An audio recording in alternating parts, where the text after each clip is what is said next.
Bonjour à tous et soyez les bienvenus dans ce flash d'information sur la radio-télévision communautaire RTC. Les habitants des villages environnants de la Falémé dénoncent l'état de l'eau du fleuve qu'ils jugent polluée par l'exploitation artisanale de l'eau. Devenue rougeâtre, l'eau est désormais imbuvable et très toxique. Selon les populations de Kolia, Sansamba et Moussala dans le département de Saraya, région de Kédougou, écoutons leur témoignage au micro de Momodou Sissé. Je peux dire que la population l'utilise pour laver le vaisselle, faire le linge, c'est ça qu'ils font. Et les enfants aussi, ils se lavent là-bas. Et c'est dangereux. Et c'est très dangereux. Il y avait longtemps que dans ce Falémé-là ici, nous quand on était petits, l'eau était propre. Mais depuis qu'on a vu les Chinois dans ce territoire-là, l'eau a commencé à se salter un peu. Bon, actuellement même l'eau n'arrive même pas à être propre. Tout le temps l'eau est sale. Bon, avant nos mamans partent au fleuve, lavent les bols, les habits et fait même des jardins là-bas. Tout. Même nous on part, on se lave bien, on attrape des poissons qui nous arrangent à être vifs. Mais actuellement là, toutes les choses là sont terminées, on n'a plus de soie. On ne sait quoi même pas faire. Bon. Descendre et de venir savoir donc ce qui se passe ici dans la zone et de prendre des mesures pour éviter certaines maladies donc par rapport donc vu la situation donc des populations. En tout cas, les autorités de nous aident parce que nous on a vraiment besoin de cette Falémé là. Aujourd'hui ici l'eau est propre, on a besoin de ça, mais on ne sait plus comment faire. Et pendant ce temps, le village de Taoufir, en pleine expansion avec plus de 2000 maisons et déjà près de 1000 habitants, fait face à de sérieuses difficultés, manque d'eau potable, insuffisance d'électricité, absence de route d'accès. Les populations lancent un appel pressant aux autorités pour améliorer leurs conditions de vie et renforcer la sécurité. Reportage signé Falundan. Touba Taoufir, un village près de Touba, fait face à des problèmes d'eau et de route. Djabel Mbaye, le chef du village. Nous avons besoin d'une route d'accès reliant notre localité à Touba. Nous manquons également d'eau potable car celle disponible actuellement est réservée au Dara par le marabout. En seulement 2 ans, cet endroit s'est transformé en véritable village. Aujourd'hui, on y compte plus de 2000 maisons avec environ 1000 habitants déjà installés. Un transformateur de 63 kV a été installé, mais cette capacité est insuffisante pour satisfaire les besoins de la population.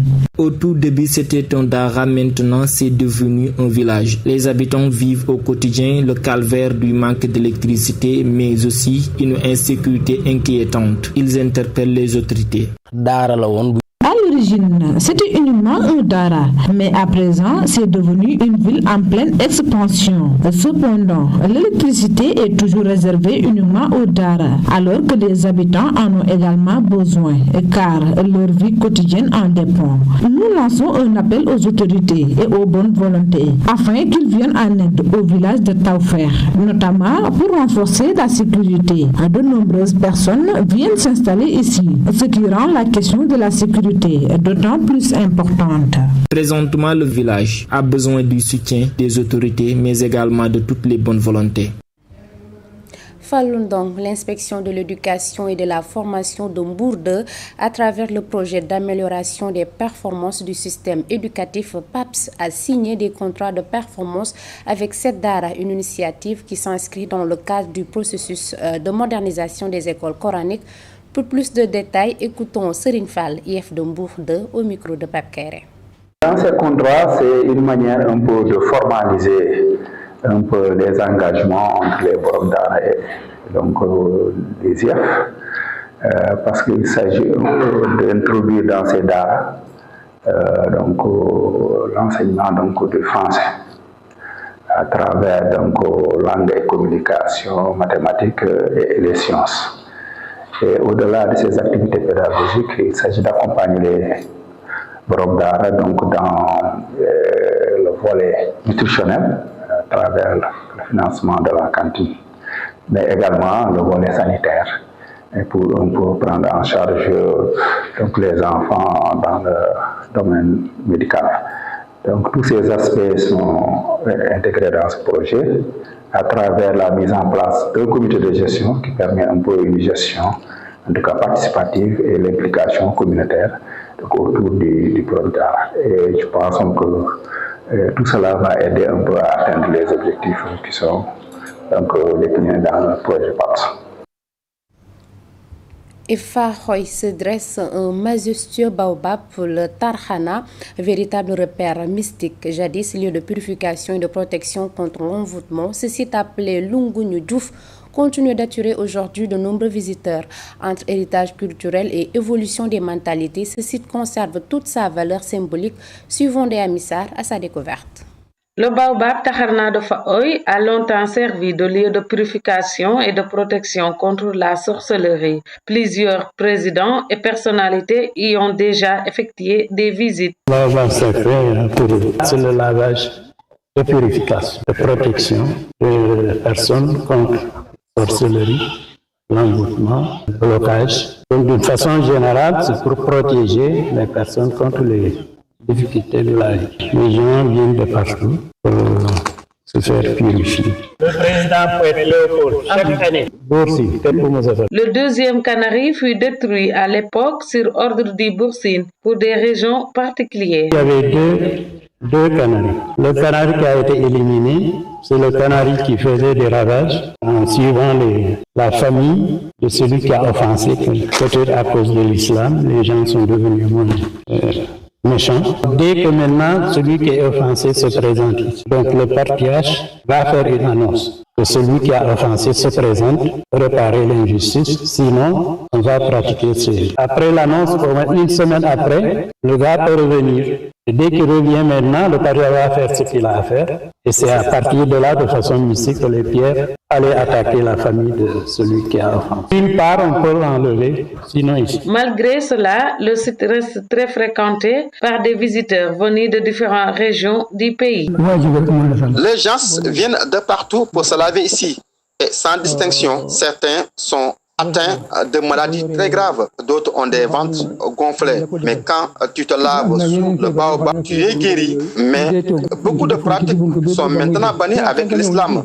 Les gens ne sont plus méchants. Le baobab Taharna est géré par la lignée maternelle Yil et la gestion se transmet traditionnellement de l'oncle à la nièce. Aujourd'hui, avec l'évolution des mentalités, plusieurs anciens interdits y sont désormais. À l'approche du Gamouat prévu le 11 septembre, Medina Baye Kaffrine s'anime. Fidèles et talibés se mobilisent pour préparer cet événement religieux majeur de la région. Malgré l'absence d'un cadre officiel d'organisation, la ferveur demeure et les appels à la responsabilité collective se multiplient pour garantir la réussite de la célébration. Reportage signé Fatou Sall. À Medina Baye Kaffrine, fidèles se préparent activement pour la célébration du Gamou, communément appelé Gamouat. Cet événement religieux attire chaque année des milliers de pèlerins venus du pays et de la sous-région. Lorsque Baïnias a célébré le Gamou, on a constaté que tout le monde ne pouvait pas aller à Kaolack. Son marabout lui a donné l'autorisation de célébrer le Gamouat afin que ceux qui ne pouvaient pas partir à Kaolack puissent attendre le Gamouat. C'est un événement international car il réunit beaucoup de fidèles venant de la Guinée-Bissau, la Gambie, le Mali, le Nigeria. Même si les préparatifs se déroulent sans grande difficulté, des améliorations restent à apporter selon le comité d'organisation. Dieu nous aide à chaque fois, il n'y a pas souvent de manque d'eau lors de nos événements. Le seul problème que nous avons actuellement, c'est qu'il y a des eaux stagnantes dans certains quartiers. Si nous avions du sable pour faire disparaître ces eaux, cela allait nous arranger. Mais à part ça, le Khalif Cheikh Baye a pris tous les dispositifs nécessaires.